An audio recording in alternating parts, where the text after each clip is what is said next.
क्योंकि हमारे ईमान का असास हैं ये लोग।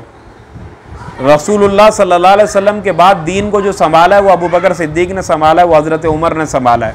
अगर शेखैन ना होते, हज़रत अबू बकर सिद्दीक ना होते, हज़रत उमर रज़ी अल्लाह तआला अन्हु नहीं होते, तो ये दीन की शक्ल जो आज हमें नज़र आ रही है ये नहीं नज़र आती।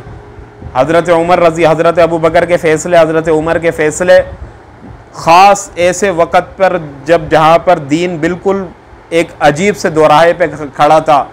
जब वो ज़कात का इनकार किया और हज़रत अबू बकर सिद्दीक़ रज़ी अल्लाह तआला अन्हु ने लश्कर कशी की उस तरफ था, तमाम सहाबा एक तरफ थे, वो कह रहे थे कि आप ना करें ऐसा, क्योंकि वो तमाम अहकाम मानते हैं, सब चीज़ें मानते हैं, सिर्फ एक ज़कात का इनकार करते हैं, आप उनसे लड़ेंगे इस बात पर। तो हज़रत अबू बकर सिद्दीक़ ने क्या फरमाया था कि अगर तुम नहीं निकलोगे तो मैं अकेला जाऊँगा, अकेला जाके लड़ूँगा, और बाकायदा तलवार कंधे पर डाली और अकेले चले गए। ये लोग कहते हैं कि अबू बकर सिद्दीक़ रज़ी अल्लाह तआला अन्हु, हज़रत उमर रज़ी अल्लाह तआला अन्हु जंग से भाग गए थे, नाउज़ु बिल्लाह। ये कहते हैं बाकायदा, पता नहीं कौन कौन सी रिवायतें बयान करता है वो एक खबीस जो है वो बैठा हुआ, कि ये भाग गए थे, या ये अबू बकर सिद्दीक़ है जो अकेले कंधे पर तलवार रख के जा रहे हैं लड़ने के लिए। और जब ओहद का मैदान में जब हुज़ूर अकरम सल्लल्लाहु अलैहि वसल्लम मुसलमानों को वक्ती तौर पर शिकस्त हुई है, तो उस वक़्त बाकायदा बुखारी शरीफ के अंदर नाम मौजूद है हज़रत अबू बकर सिद्दीक़ का, हज़रत उमर का, हज़रत उस्मान का, हज़रत अली का, और दीगर जितने भी अशरा मुबशरा हैं ये सब के सब खड़े हुए थे।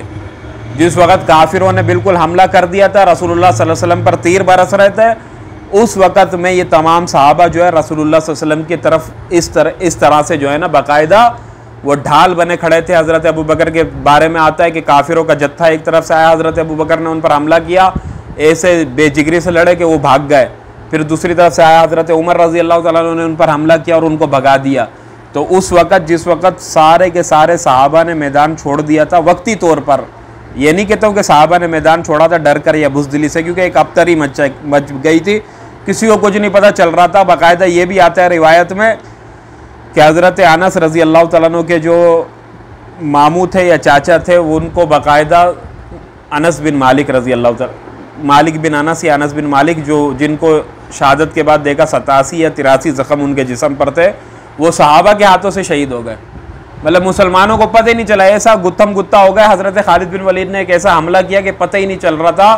कि कौन किसको मार रहा है, यहाँ तक कि मुसलमानों ने मुसलमानों को मार दिया। तो ये हालत जब मुसलमानों ने देखी तो उन्हें समझ नहीं आई, बस एक ही बात समझ आई कि थोड़ी देर के लिए जंग से साइड में हट जाओ, क्योंकि हमें समझ ही नहीं आ रहा कि क्या करें। लिहाजा सब हटे और एक साहबी ने आवाज़ लगाया कि भाई ओहद पहाड़ की तरफ आओ, ओहद पहाड़ की तरफ आओ, और सब ओहद की तरफ आए हैं। और उस वक़्त हुज़ूर अकरम सल्लल्लाहु अलैहि वसल्लम मैदान में अकेले थे और ये सहाबा उनके साथ मौजूद थे। हज़रत तला रज़ी अल्लाह तआला अन्हु ने बाकायदा तीर आते थे वो हाथों से रोकते थे। हज़रत तला रज़ी अल्लाह तआला अन्हु का तीरों से हाथ शल हो गया था